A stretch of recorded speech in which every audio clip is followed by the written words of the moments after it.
Na entrevista do dia com Maria Lídia Flandoli, a polêmica decisão judicial de prisão domiciliar para Adriana Anselmo, ré em processo por corrupção e lavagem de dinheiro.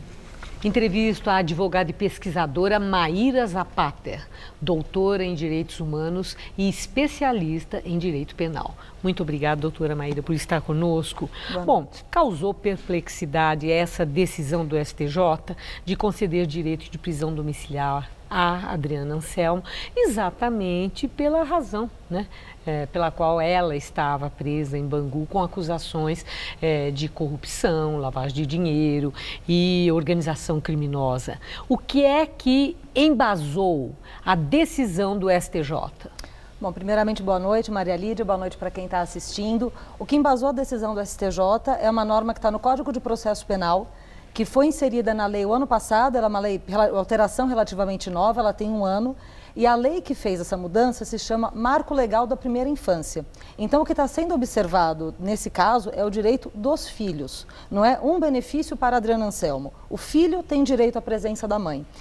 Essa lei foi modificada em razão, em grande medida, pelo aumento da população carcerária feminina, que nos últimos anos foi proporcionalmente maior do que a masculina. Isso passou a gerar um segundo problema, que é das crianças, porque as mulheres ainda são as principais responsáveis pelos cuidados com as crianças.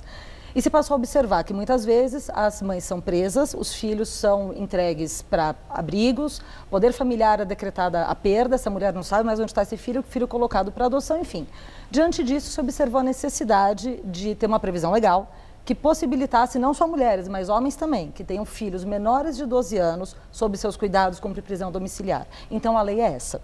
Não é uma lei para beneficiar acusados. É a garantia de um direito da criança. É da criança. É proteção à criança. Exatamente. A ideia é essa dessa lei. É essa, exato. Eu confesso que eu nunca tinha ouvido falar nessa lei. Eu me surpreendi nesse momento com a decisão que favoreceu Adriana Anselmo. Por sinal, acho interessante a gente também trazer a informação que a Procuradoria-Geral da República entrou com um pedido junto ao STJ para reverter a decisão em liminar da magistrada que concedeu a prisão domiciliar. E eles pedem, inclusive, que esse pedido seja julgado numa 6ª turma que é composta por 5 ministros e não por apenas uma pessoa, no caso da liminar, que foi apenas uma ministra. Então, no seu entender, um pedido como esse da Procuradoria da República pode reverter a decisão? Adriana Anselmo pode voltar para Bangu? É possível? Sim, tem essa chance, até porque, por dois motivos, aliás. Essa prisão domiciliar, a que ela está submetida agora, ela substitui uma prisão preventiva. Então, ela não está presa em razão das acusações. A prisão em razão das acusações vai ser lá na frente se ela for condenada. A prisão preventiva, que é antes do julgamento, ela se faz com fundamentos totalmente diversos. E a domiciliar substitui essa preventiva. Então, a todo tempo, ela tem risco de perder essa possibilidade da domiciliar e voltar, e depois de condenada, também. O que me causa uma certa curiosidade, assim, um espanto, é essa insistência das autoridades em dizer que ela não teria o direito a estar em prisão domiciliar, porque outras mulheres não têm. Não sei o fundamento do recurso da PGR, porque foi agora à tarde, não sei se é sob esse fundamento, mas quando ainda estava no estado do Rio, o Ministério Público Federal recorreu da decisão de primeira instância e o tribunal ratificou dizendo que não se podiam criar vãs expectativas das demais mulheres, ou seja, já que a gente não aplica a lei para ninguém, também não vão aplicar para ela, quando a lógica tinha que ser inverso. Aplicar para todas as mulheres presas. Bom, e é interessante que a ministra dos Direitos Humanos também teve uma reação pedindo que se aplique, então, a todas as mulheres que estão numa circunstância idêntica, com filhos menores de 12 anos e elas aguardando o julgamento, presas, reclusas. Mas tem uma outra questão, doutora Maíra, que se essa é uma lei de proteção à criança, para garantir à criança o convívio familiar, é todo um cuidado na preservação de um ser que está em desenvolvimento, desenvolvendo personalidade e tal, e que parece muito louvável. Mas entra também um questionamento, até que ponto o convívio de uma mãe no caso essa Adriana Anselmo, e que notoriamente está até muito conhecido, vamos dizer, características de personalidade dela, como ela atuou assim, no desrespeito à lei e todas as acusações que acabaram resultando a prisão. As crianças estariam de fato protegidas no convívio com uma pessoa com essas características, ou uma referência tão negativa pode, ao contrário, prejudicar essas crianças com valores que seriam contrários a tudo aquilo que, do ponto de vista ético, se deve transmitir na educação.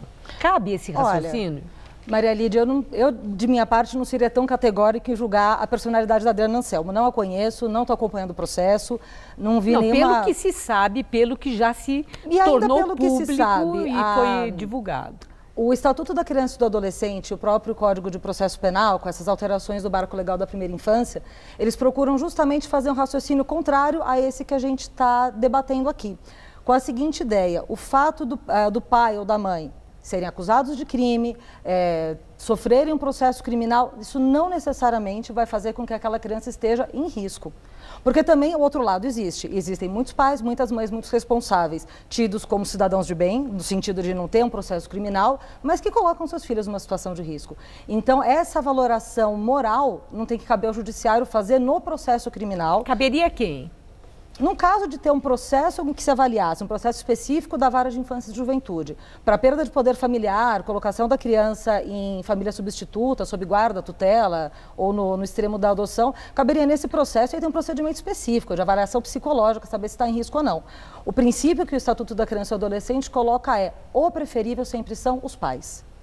A regra é essa.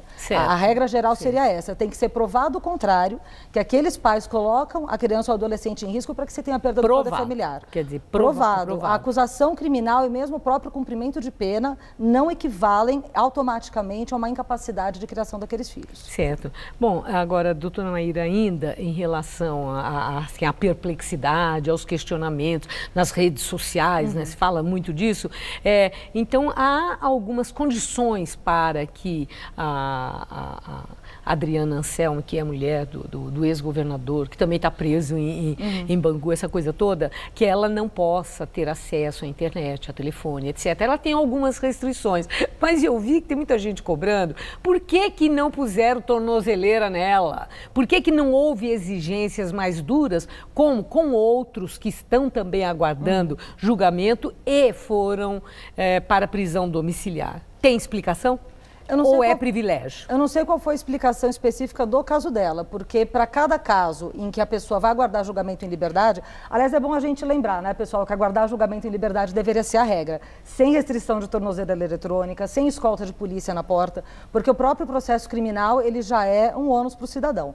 Mas a cada caso concreto em que o juiz decide que a pessoa não vai precisar ficar reclusa enquanto aguarda o julgamento, ele vai avaliar se tem necessidade de comparecer em juízo ou sendo prisão domiciliar com polícia ou tornozeleira eletrônica. No caso dela, eu não sei qual foi a fundamentação. Eu agradeço muito sua entrevista. Uma boa noite. Muito obrigada. Eu que agradeço. Boa noite.